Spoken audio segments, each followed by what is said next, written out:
हमने एक ऐसे अनोखे ग्रह की खोज की है जहां तरह तरह के मौसम हैं, अनजाने नजारे हैं और जहां हमेशा कुछ न कुछ अजीब घटता रहता है। ये ब्रह्मांड का सबसे अद्भुत ग्रह है और ये ग्रह है हमारी धरती। हमने इसके रहस्यों को समझना बस शुरू ही किया है।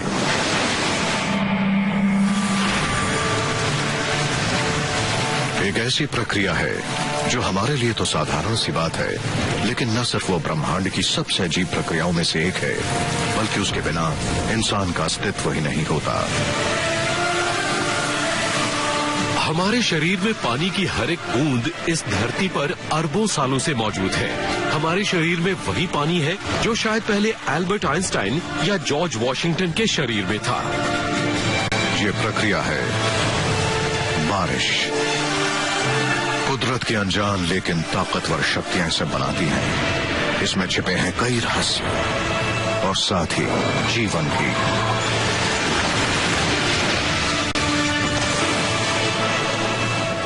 बरसात की इन्हीं रहस्यों पर से पर्दा उठेगा आज सीक्रेट्स ऑफ द अर्थ पर।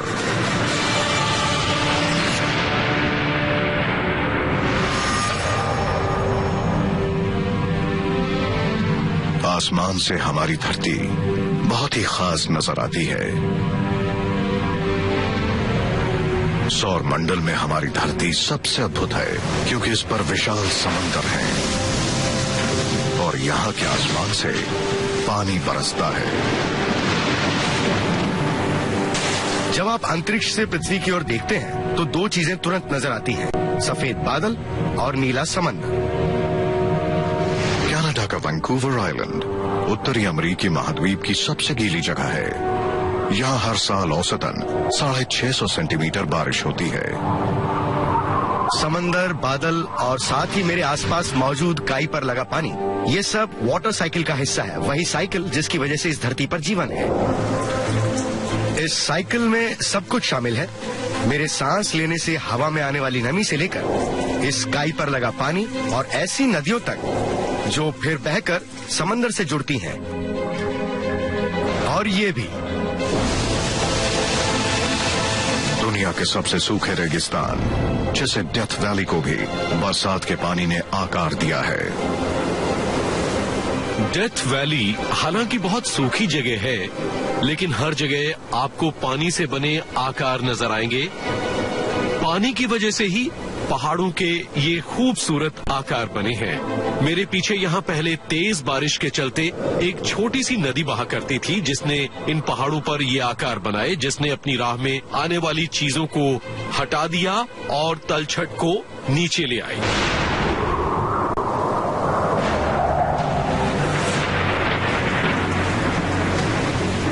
बारिश दिखने में आसान है, लेकिन बहुत कम लोग ये जानते हैं कि बारिश होती कैसे है। कैसे किसी अंतरिक्ष से आई चीजें या धरती के सूक्ष्म जीव आसमान से पानी बरसाने में मदद करते हैं। बारिश के रहस्य की शुरुआत होती है एक बेसिक फैक्ट से कि धरती पर हर जगह बारिश की शुरुआत तरल नहीं बल्कि ठोस रूप से होती है। यहाँ इस वैंकूवर द्वीप पर इस समय मुझ पर बारिश गिर रही है, लेकिन ये बारिश की बूंदें आसमान में पानी के रूप में नहीं थी। बादलों में इनकी शुरुआत स्नो के रूप में हुई, जो बर्फ, हवा और पानी की छोटी बूंदों का मिश्रण होता है। धरती पर ज्यादातर बारिश की शुरुआत स्नो से ही होती है।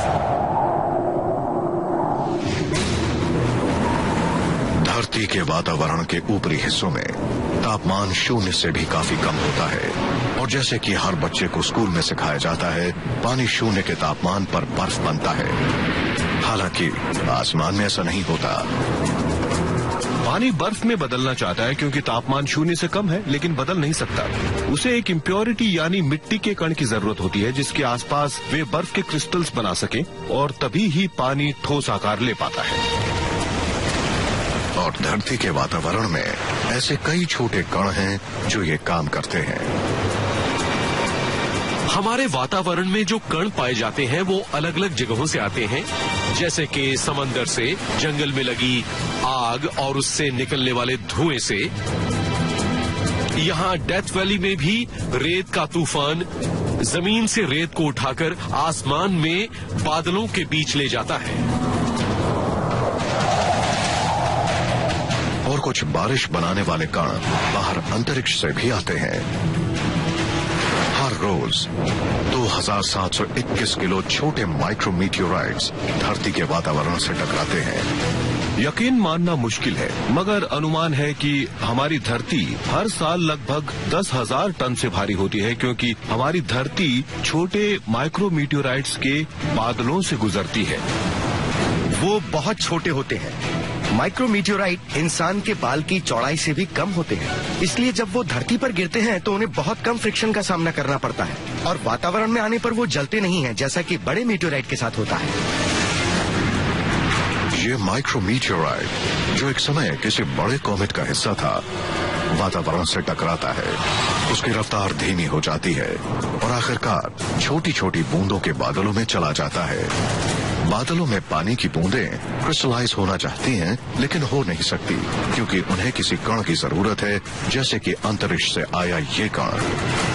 अंतरिक्ष से आए इस कण के बादलों में जाते ही पानी की बूंदें इस कण के आसपास क्रिस्टलाइज हो जाती हैं। ऐसा दिन में अरबों बार होता है और इसका प्रमाण धरती पर हर जगह है। बारिश के पानी में आप खुद माइक्रोमीटियोराइट्स देख सकते हैं। ऐसा करने के लिए सबसे पहले बारिश के पानी को इकट्ठा कर लें और फिर एक चुंबक ले लें। उसके बाद इस चुंबक को पानी में 2 मिनट के लिए घुमाएं ताकि सभी कण इससे चिपक जाएं। अब अगर आप इस चुंबक को माइक्रोस्कोप के नीचे देखें तो आपको कुछ गोल कण नजर आएंगे और बहुत मुमकिन है कि ये गोल कण माइक्रोमीटियोराइट्स हों। जब पानी की बूंद माइक्रोमीटियोराइट के ऊपर क्रिस्टल बनाती है तो ये क्रिस्टल अब खुद एक कण की तरह दूसरे बूंदों का आधार बन जाता है और बूंदें इससे जुड़कर जमने लगती हैं।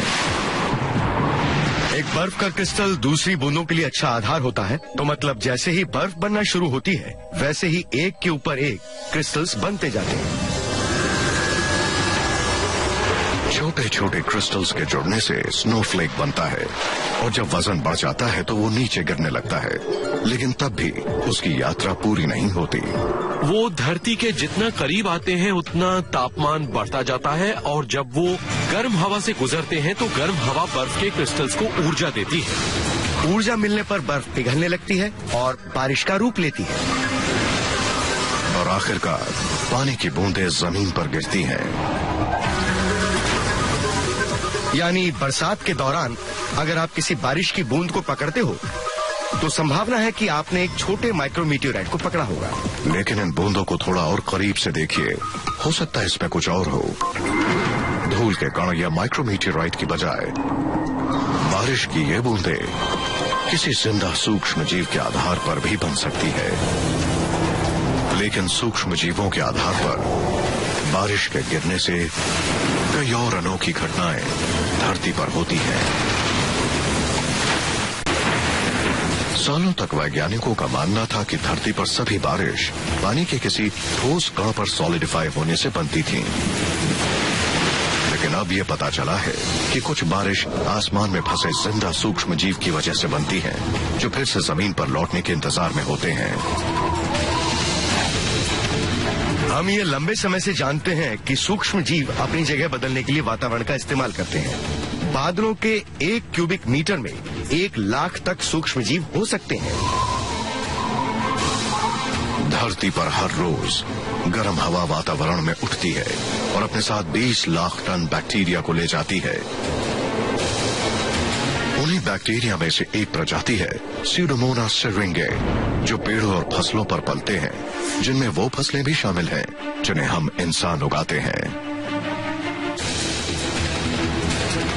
पेड़ की एक पत्ती के 1 क्यूबिक सेंटीमीटर पर अलग अलग प्रकार के 1 लाख से भी ज्यादा सूक्ष्म जीव हो सकते हैं। किसान सीडोमोनास सिरिंगे से नफरत करते हैं क्योंकि उनमें एक अद्भुत क्षमता होती है। वो फसलों पर मौजूद पानी को बर्फ बना देते हैं, वो भी उस तापमान पर जिस तापमान पर पानी आमतौर पर बर्फ में नहीं बदलता। लेकिन सीडोमोनास सिरिंगे ये करता कैसे है?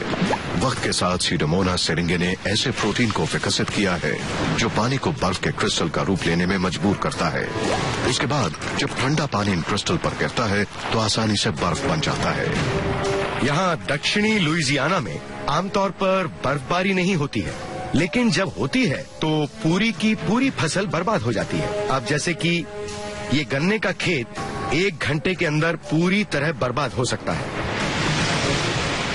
सूडोमोनास सिरिंगे और बाकी बर्फ बनाने की क्षमता रखने वाले बैक्टीरिया जो फसलों के ऊपर उगते हैं, बर्फबारी के दौरान इन फसलों को सबसे ज्यादा नुकसान पहुंचाते हैं।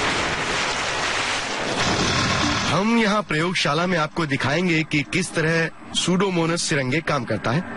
यहाँ तरल पानी है जिसे हमने -6 डिग्री तक ठंडा किया है। गौर करिए, पानी अभी तक बर्फ नहीं बना है। अब मैं इसमें सूडोमोनास सिरिंगे के कल्चर को डाल रहा हूँ।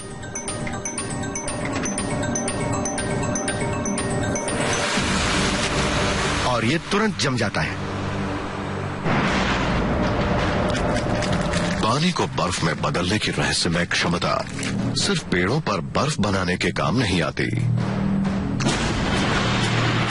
जब सिरिंगे बादलों में जाते हैं तो ठंडे पानी की बूंदों के संपर्क में आने पर वो पानी को बर्फ में बदलने पर मजबूर करते हैं। ये पानी की बूंदें तुरंत स्नोफ्लेक का आकार ले लेती है और पिघलकर जमीन पर गिरती है। इस तरह ये सूक्ष्म जीव दोबारा धरती पर लौट आते हैं। वो बादलों को बरसने पर मजबूर करते हैं और पानी की बूंदों के साथ धरती पर दोबारा लौट आते हैं।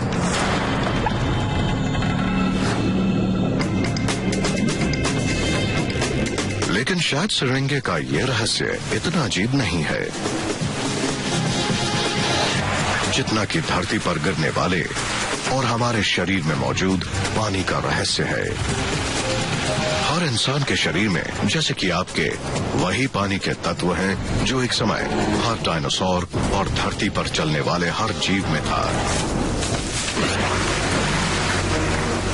क्योंकि इंसान के शरीर में ज्यादातर पानी होता है, इसीलिए इंसान भी इस वर्षा चक्र का अहम हिस्सा है। इंसानों का शरीर 60% पानी का बना है, इंसानों का दिमाग 70% पानी का बना है और फेफड़ों में 90% पानी होता है। और यही पानी लगातार रिसाइकिल हो रहा है तब से जब से पहली बार धरती पर बरसात हुई, जिसके बाद डायनासोर का दौर आया और फिर मानव जाति का निर्माण हुआ। इस पूरे इतिहास के दौरान पानी वही था जो आज है।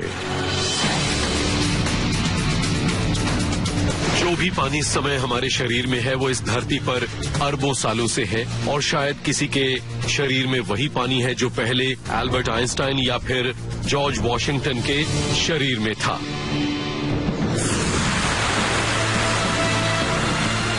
धरती पर बारिश के तौर पर गिरने के लिए सबसे पहले पानी की बूंदों को आसमान में किसी ठोस कण पर जमना होता है, जैसे कि माइक्रोमीटियोराइट या सूक्ष्म जीव। लेकिन यह पानी आसमान में पहुंचता कैसे है?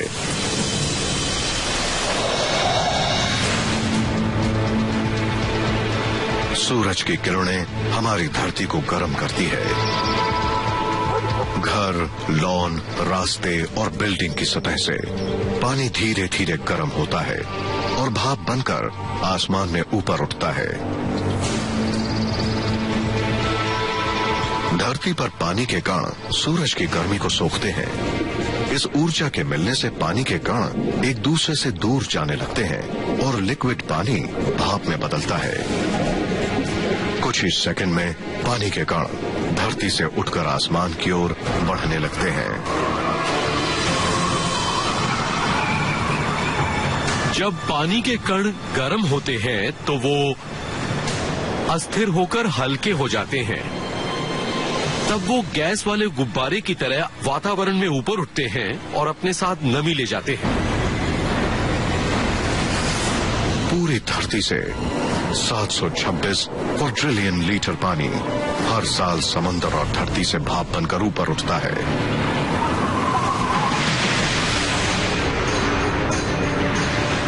भाप के ये कण औसतन 10 दिनों तक वातावरण में रहते हैं। इन 10 दिनों में पानी के कण हजारों किलोमीटर की यात्रा तय करते हैं। हर समय आसमान में लाखों करोड़ों लीटर पानी होता है। अगर ये पानी एक साथ हमारी धरती पर गिरे तो समंदर और जमीन को 1 इंच पानी से ढक सकता है।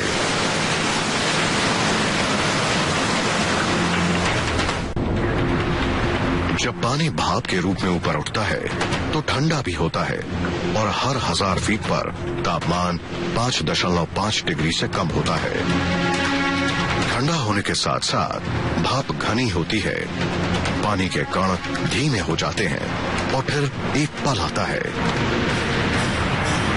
जब पानी के कण एक दूसरे से टकराकर फिर जुड़ने लगते हैं और दोबारा तरल आकार ले लेते हैं। अगर पर्याप्त कण जुड़ जाएं, तो फिर वो बड़े होकर नजर आने लगते हैं, जिन्हें हम फिर जमीन से देख पाते हैं। इसे बादल का बनना कहते हैं। हम पानी की बूंदों को जुड़ते देख सकते हैं। ये बूंदें जुड़कर सूर्य की रोशनी को रिफ्लेक्ट करती हैं और हमें वो बादल के रूप में नजर आती हैं। सौर मंडल में बादल का बनना कोई विशेष घटना नहीं है। वीनस पर सल्फ्यूरिक एसिड के बादल बनते हैं जो सूर्य की किरणों को अंतरिक्ष में रिफ्लेक्ट करते हैं। इसीलिए वो ग्रह हमें चमकता नजर आता है और शायद इसीलिए वीनस का नाम खूबसूरती और प्यार की देवी पर रखा गया है, क्योंकि वो इतनी तेज चमकती है, लेकिन ये सल्फ्यूरिक एसिड की वजह से होता है। मंगल ग्रह पर हल्के कार्बन डाइऑक्साइड के बादल बनते हैं, तो वहीं जुपिटर पर अमोनिया के घने बादल बनते हैं। हमारी धरती के बादलों में पानी की बूंदें बहुत छोटी और हल्की होती हैं, जिसकी वजह से वो जमीन पर नहीं गिर पाती। उन्हें गिरने के लिए लाखों बूंदों को मिलकर बर्फ का क्रिस्टल बनाना होता है, और बर्फ का क्रिस्टल बनाने के लिए उन्हें किसी ठोस चीज की जरूरत होती है, और इस क्रिस्टल के लिए आधार बनने का काम धरती पर रेत की तूफान, जंगल की आग और ज्वालामुखी द्वारा निकलने वाले कण, साथ ही अंतरिक्ष के माइक्रोमीटेराइट्स और सूक्ष्म जीव करते हैं। लेकिन कभी कभी धरती पर आसमान से कुछ अनोखी चीजें भी गिरती हैं।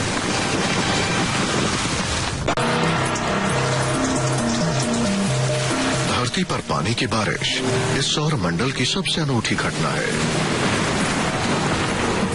लेकिन हमारे ब्रह्मांड में कई अजीब और गरीब बरसातें होती हैं। वीनस पर सल्फ्यूरिक एसिड की बरसात होती है। हमारे मुताबिक टाइटन यानी सैटर्न के चंद्र पर एक तरह की इथेन, जो कुछ हद तक मेथेन जैसी है, उसकी बारिश होती है। हमारी धरती पर भी कुछ अजीब और गरीब किस्म की बरसात होती है। इतिहास में कई बार लोगों ने आसमान से मेंढक, छिपकली या मछली के गिरने की बात कही है। आप माने या ना माने, पर ये मेंढक और मछलियों के गिरने की कहानियां सच हैं। 20वीं सदी में इन कहानियों पर 600 खबरें लिखी गईं, जिसमें शामिल है 1906 की ऑस्ट्रेलिया की घटना और 1952 की फ्लोरिडा की घटना, जहां आसमान से मछलियां बरसी थी। 1969 में इंग्लैंड के बकिंगहैमशायर में आसमान से मेंढक गिरे थे और 2003 में कनेक्टिकट में छोटे मेंढक के अंडों की बर्लिन शहर पर बरसने की रिपोर्ट आई थी। इस रहस्यमय बरसात के पीछे कुदरत की एक साधारण प्रक्रिया है जिसे वाटर स्पाउट कहते हैं। पानी के ऊपर टॉर्नेडो, जिसे वाटर स्पाउट कहते हैं, 321 किलोमीटर प्रति घंटे की रफ्तार से घूमते हैं। इस रफ्तार पर सतह के करीब मौजूद सभी चीजें इस बवंडर में चली जाती हैं। इस बवंडर में कई समुद्री जीव खींच लिए जाते हैं, जो फिर बरसात के साथ इंसानों पर गिरते हैं। बवंडर के बंद होने के बावजूद भी हवाएं इतनी तेज होती हैं कि समुद्र के जीव 160 किलोमीटर तक आगे बढ़ जाते हैं। आखिरकार हवाएं शांत होती हैं और धरती की सबसे अनूठी बारिश जमीन पर गिरती है।